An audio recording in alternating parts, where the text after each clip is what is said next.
Kaixo, urte ondo hasteko gai interesgarri bezain bitxi bat ekarri dugu. Hitzik gabe asmatuko duzu gainera zertaz aritu behar dugun gaur.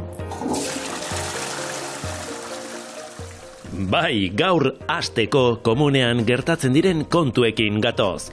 Esteetako infekzio oso gogor bati aurre egiteko goroz trasplanteetan oinarritutako lehen sendagaia garatu duen startup bizkaitarra bisitatuko dugu. Mikrobiomak gure osasunean edo osasun faltan duen funtzioa ezagutuko dugu. Eta gaia erabat aldatuta, zibersegurtasunean dabiltzan euskal enpresarik puntakoenak erakutsiko dizkizuegu barru-barrutik. Saren segurtasuna eta barruan daramagun biziak nola baldintzatzen duen gure osasuna gaur Teknopolisen. Az gaitezen!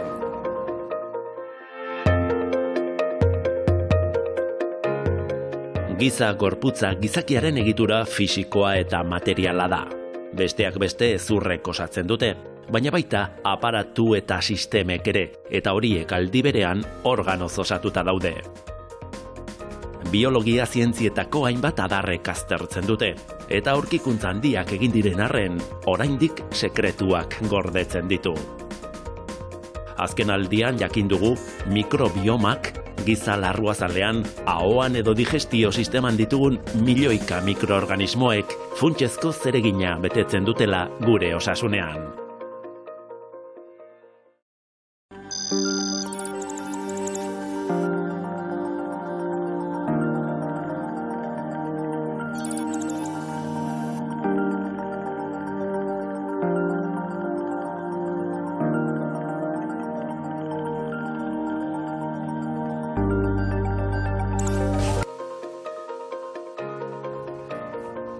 Kaixo Mikel, zenistak ez da? Zuk pentsain behar dezu, gure mikrobioma ekosistema badela. Hirian bizi diren hainbat eta hainbat pertsona ezberdin bezala. Adibidez hemen Barakaldon. Hori da. Orduan, guk orain arte egin dezakeguna da argazki bat hartu eta zein pertsona multzo dauden, nondik bizi diren eta zeintzuk diren, adibidez, kopuru handiagotan daudenak edo gitxiagotan daudenak, ez? Baina, zer gertatzen da, hiri bat funtzionatzeko pertsona bakoitza funtzio bat egin behar du. Batzuk izango dira oso goiz esnatzen direnak ogia egiteko, eta beste batzuk adibidez gauez egingo dute lan dana garbitzeko. Hortaz, orain arte egiten duguna da argazki atera, jakingo dugu bakterio talde bakoitzak zein funtzio zehatza egiten duen.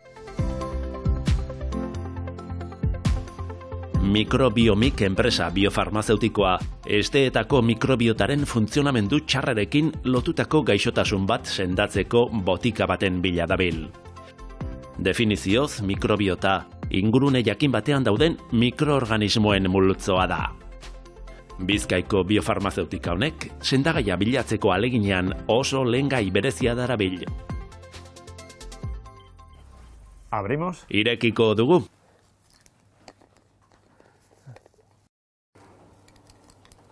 Eta hau zer da? Gure ikerketa sendagaiaren azken emaitza da. Mikrobiota fekal liofilizatuko kapsulak dira. Mikrobiota fekal liofilizatua. Hain zuzen ere, eta gure lehengaia gizakien gorozkiak direla. Baina hau botika bat da, ez da? Hori da. Eta zer sendatzen du? Bada, une honetan merkatoratu aurreko azken entxegua egiten ari gara. 2 edo 3 urteren buruan merkatuan egotea nahi dugu. Eta pazienteen 125 antibiotikoek eraginik egiten ez dien infekzio baterako da. Ze infekzio? Esteetako infekzioa.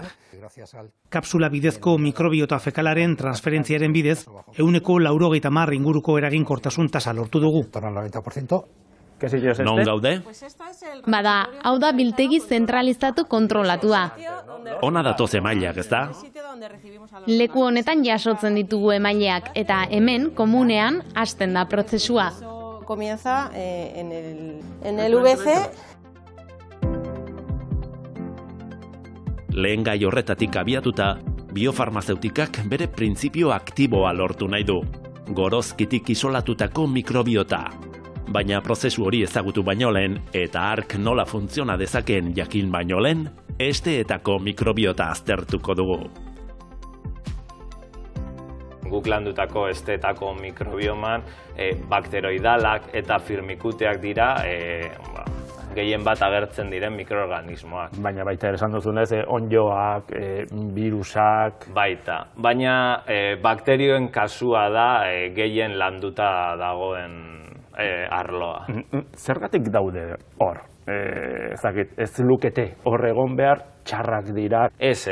Hau da, guk antxinako flora intestinalaren ideia hori. Beti izan dira gure artean, baina ezin genuen ondo aztertu mikroorganismoiek. Adibidez, gure estetan milaka organismo ezberdin daude. Orain sekuentziazioen bidez, denak aztertu egin ditzakegu eta argazki handi bat atera dezakegu.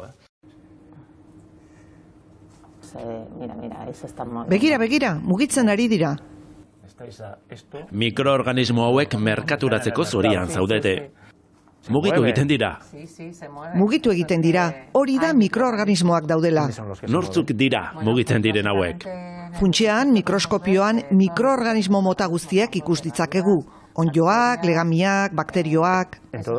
Nola nahi ere esan didazu, ez zaizuela interesatzen nor diren haien kopurua baizik. Horixe da, gure kalitate jarraibideetako bat da mikroorganismoen kopurua. Bizia izatea. Zer duzue plaka horietan? Mikroorganismo bideragarriak ditugu hemen. Hazten ari direnak eta bizirik daudela jakiteko hazkuntza plaketan hasi behar ditugu. Nolakoa da gorozkien gisako lehen gai berezi batekin lan egitea? Odola eta gernua bezalako produktu biologiko bat da. Biologiaren mundu honetan lan egiten dugunok normaltzat daukagu. Baina printzipio aktiboa barruan du, ezta? Hasierako materiala emaileen gorozkiak dira, baina hemen egiten dugun prozesu teknologiko baten bidez, printzipio aktiboa lortzen dugu, mikrobiota. Mikroorganismoek ongi funtzionatzen badute, etorkizuneko hainbat gaitz ekidin daitezke.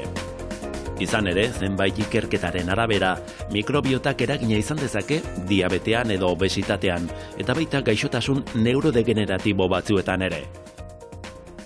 Gaur egun ikusten ari gara euren arteko erlazioen bidez eta euren arteko disbalantzen bidez esplikatzen direna hainbat eta hainbat gaixotasun orain arte multifaktorialak zirenak edo euren jatorria ez genekin guena.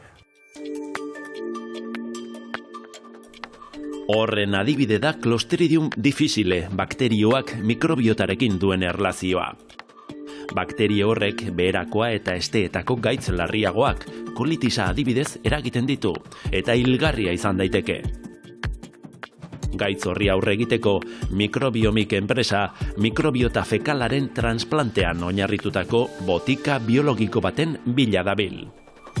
Labur bilduz, esteetako mikrobiota transplantea emaile osasuntsu baten esteetako mikrobiota gaixo dagoen hartzaile bati transferitzean datza.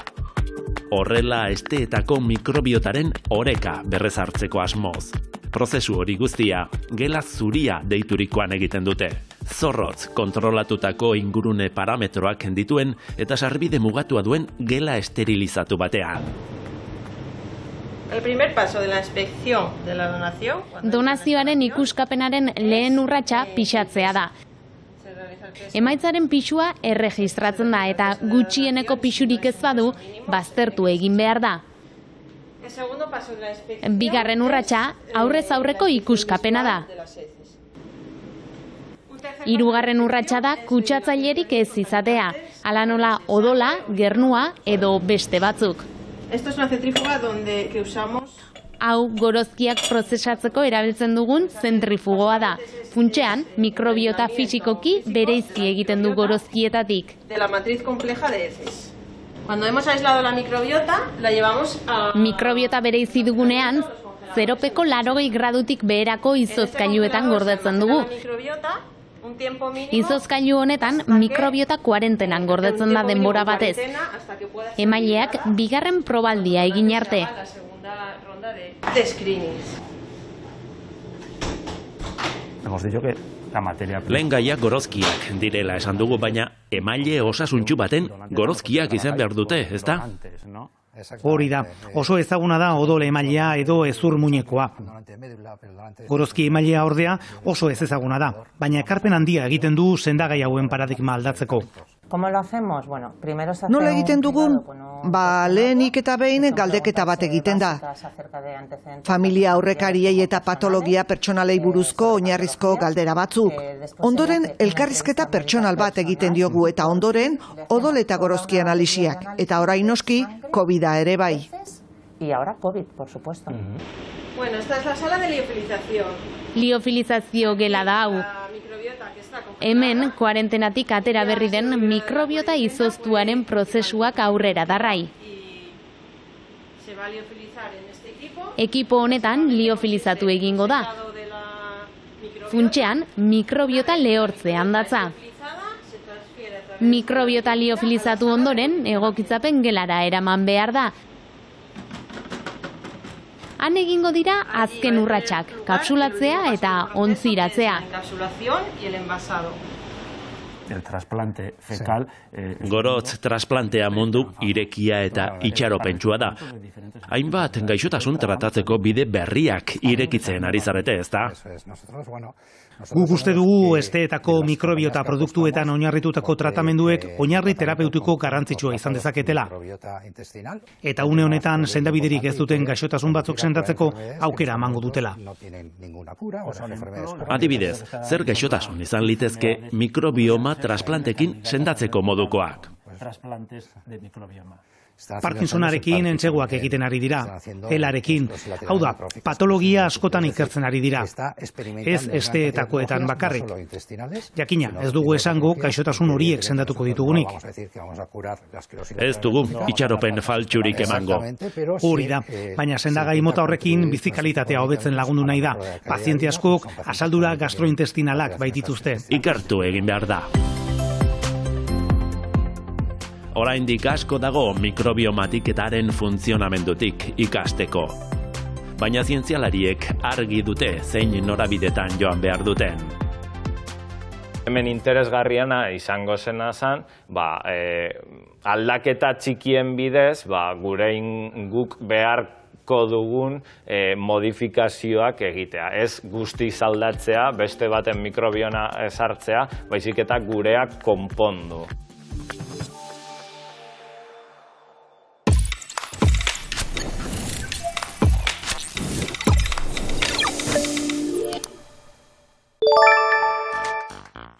Ikusi berri dugu oso garrantzitsua dela lehengaia kalitate honekoa izatea, bada jarrerak ere garrantzia du.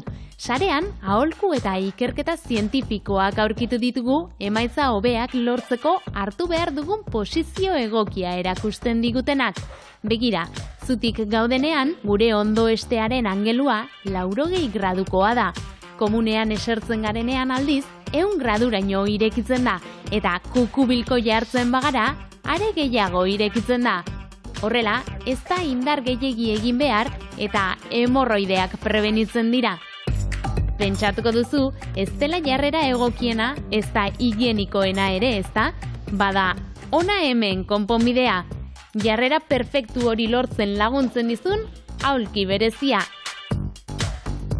Uste baino askoz garrantzitsuagoa da jarrera ikusten duzuenez, baina beti ez da posible izaten. Hau Chris Cassidy da, NASAko astronauta, eta bideo honetan espazioan komunera nola joaten diren azaltzen du. Ez da lan makala.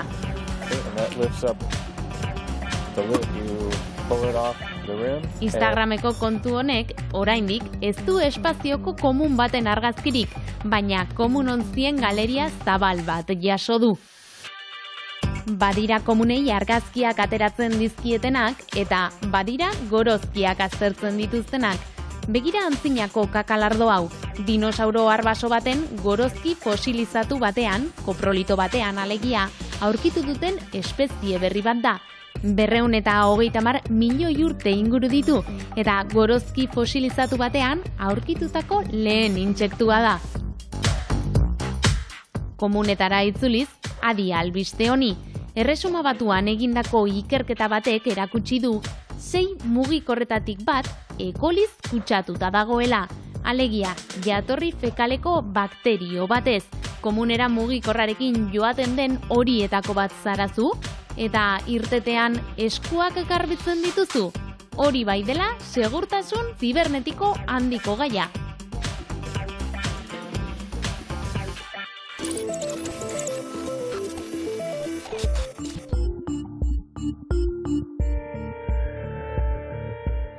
Teknologia berriek mundua aldatu dute. Industria digitalizatu eginda eta sistemen arteko konexioek ekoizpena hobetzen dute. Baina abantaila bat izanik, desabantailatik ere badu. Lehen ez zeuden arriskuak ekarri baititu. Kanpoaldearekin komunikazio gehiago izatean, ugaritu egiten da erasotzaile batek sartzeko erabil ditzakeen ateen kopurua. Eta ez da eraso fisiko bat, baizik eta zibereraso bat. Atzematen zailagoa eta askotan ondorio okerragoak dakartzana. Zer esanik ez erasoa azpiegitura kritiko bati egite bazaio, hala nola banaketa elektrikoko sareari. Ikerlan, Tecnalia eta Bicomtek, BRTako teknologia zentroek, 4.0 industriaren eta azpiegitura kritikoen zibersegurtasuna blindatzen dihardute, zerbitzuaren erabilgarritasuna eta osotasuna mantendu ahal izateko eta haien datuen konfidentzialtasuna bermatzeko. Teknikoki ekipoak babestu egin behar dira, diseinutik diseinu seguru bat bermatu, eta baita ere perimetroa babestu egin behar da. Perimetroa esan nahi dau interneteko komunikazioak kontrolatu behar dira, vale? Eta baita ere antolakuntza neurriak kombinatu behar dira. Nadie hasta el momento tiene una solución perfecta. Orain arte inork ez du aurkitu konponbide perfektua arazo honetarako, eta gailu industrialetan zein helburu orokorrekoetan, interneten zein muntaketa industrialeko lerroetan egiten diren erasoak aurkitzeko teknikarik onenak zein diren ikertzen joan behar da. Líneas de montaje industriales. Algo diferencial que estamos. Azken urteotan lantzen ari garen berezitasun bat diseinuagatiko segurtasuna da. Balio katearen osagaietan sartu eta gailu elektronikoaren barruan babestea. Hainbat eremutan, identitatearen ikuspegitik, softwarea bera eguneratzea eta babesa ematen duten beste teknologia batzu. Protegerlo. Duela urte batzutatik ona, energia banatzeko azpiegitura handiek ziberrerasoak jasaten dituzte egunero eta mundu osoan. Ondorioz, jendea zerbitzu hori jaso ezinik gelditzen da. Tecnaliako zibersegurtasun laborategian azpi estazio elektriko baten elementu nagusiak eta kontrol zentroa jarri dituzte.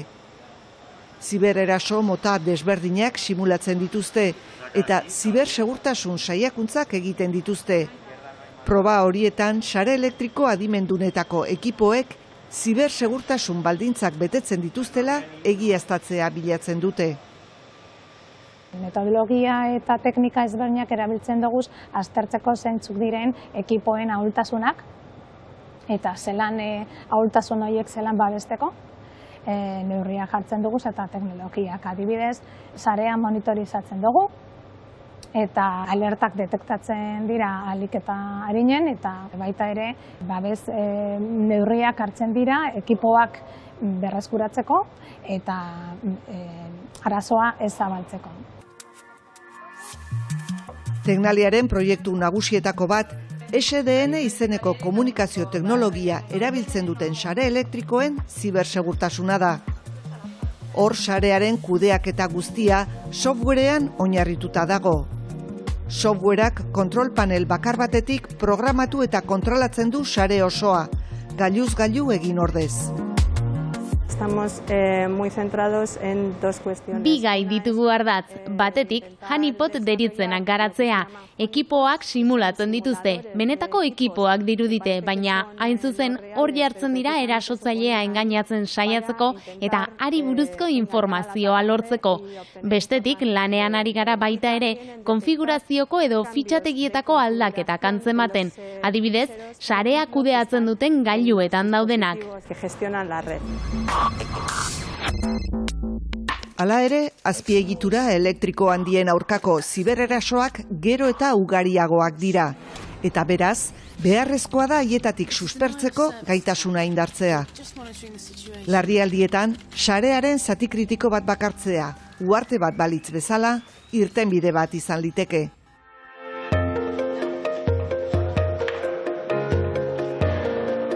Ikerlanen proposatzen duten irtenbidea, azpiegitura osatzen duen gailu bakoitza diseinotik bertatik babestea da. Gainera, aldizka eguneratu egiten dituzte, gailuetako ahultasunak kontuan hartuta. Defentsaren alderdia esparru askotan izan daiteke.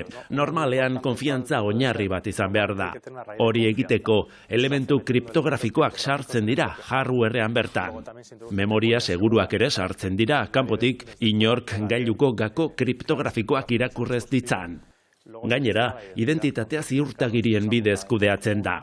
Hortik aurrera, ahazten joan zaitezke kriptografian, monitorizazioan, erantzunean, gero eta babes handiagoa emango dizuten funtzionaltasunetan. Aquí lo importante es tener una actitud proactiva. Jarrera proaktiboa izatea da garrantzitsuena. Eraso hori gertatu aurretik saiatzea detektatzen mekanismoen bidez. Konparazio bat egitearren etxean alarma bat izan dezakegu barruan. Norbait sartu dela detektatzeko gai gara, baina ordurako barruan dago. Etxean sartu aurretik erasotzaile bat identifikatzen lagunduko diguten aparteko mekanismoak jartzea litzateke egokiena. Eta softwarearen zibersegurtasunaren munduan gauza bera da. Patroi ezoikoak detektatzen saiatzea, hondamendiei aurre hartu eta erabakiak hartu ahal izateko ahalik eta lasterren. Lo antes posible para evitar desastres. Kontuan izan da 100% segurtasuna ez dela existitzen, zibersegurtasun handiagoa bermatzeko garrantzitsua da dauden arriskuak aztertu eta ebaluatzea, eta kasu bakoitzean neurri egokiak hartzea. Sistema babestea, komunikazioak segurtatzea, ekipoetara konektatuta nor dagoen kontrolatzea, eta informazio guztia nora doan ikustea. Ikerlanen zibersegurtasuneko laborategian funtzionaltasun probak egiten dira, ekipoek Europako araudian ezarritako baldintzak betetzen dituztela ikusteko, bai eta ahultasunen analisia ere. Komunikazioen sendotasuna ere egiaztatzen dute. Oso tipiko esaten dira, bunalian analisi egitea, produktuak ekarri eta ikusi ze bunalia da, ze debilia da eukileken. Normalean baita egiten dena, esaten hacker baten txapela jarri, eta ikusi hacker baten ikuspuntutik nola esplotatu eken sistema hori. Normalean datu batzuk akzedu izateko, sistema know-howa lortu izateko, edo baita izaleke ez hau goiti bera botatia gura izatea dagoelako. Baina zaurgarriak ez dira bakarrik industria edo azpiegiturak. Pertsonek ere zibererasoak jasan ditzakete, erabiltzen ditugun tresna edo gailu askok beren funtzioetako asko egiteko software kontrola baitute. Hori da automodernoen kasua. Gaur egun azkenean kotxeak eroz eta sensore gehiago dituzte, adibidez gidariari laguntzeko erraian non dauden, ze seinale mota dauden, beraia abisuak emateko eta orduan gidatzen zaudenean despistatuz gero arriskurik ez izateko gidatean. Orduan, zibertasun aldetik egiten duguna da sensore horiek jasotzen dituzten irudiak eta erabiltzen duten adimen hori kontrolatza benetan hori gertatzen dela. Adibidez, kotxeak stop seinale bat guk ikusten dugun bezala ikusten badu, ez pentsatzea abiadura seinale badela o lo que sea eta abisua ez ematea. Bicomtekeko segurtasun digitalaren saileko laborategian simulazio eta entrenamendu sistema bat dute. Bertan, eraso mota berriak eta defentsa mota berriak aztertzen dituzte hainbat azpiegitura motatan. Automobilgintzan, osasunean, industrian. Industriari naiz partikularrei irtenbideak ematea da Egida proiektuaren helburua. Bicomtekek eta Ikerlanek osatzen dute proiektu hori besteak beste, eta informazioa eta pribatutasuna babestera bideratuta dago.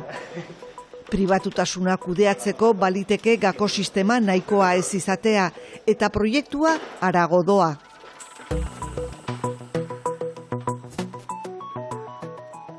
Nosotros lo que proponemos es mejorar este sistema de identificación. Identifikazio sistema hori hobetzea proposatzen dugu. Bai sistema biometrikoetan oinarritutakoak, bai gakoen mendez dauden sistema sendoagoak jarriz. Hala nola, nortasun autosoberanoak. Nontzuk kredentzial multzo bat baituzu eta hirugarren bati aurkezten baitiozu zerbait egiteko baimena duzula ziurtatzeko. A un tercero para asegurar que tienes permiso para hacer algo. Zibersegurtasuna bermatzeko egina alorretan, ahalegin guztiak alferrikakoak izango dira, jendea ez badago sentsibilizatuta protokoloei jarraitzearen garrantziarekin, eta ahultasunak agerian ez uztearekin. Zibersegurtasunean pertsonak prestatzea, zibererasoak geldiarazteko lehen urratsa izango da.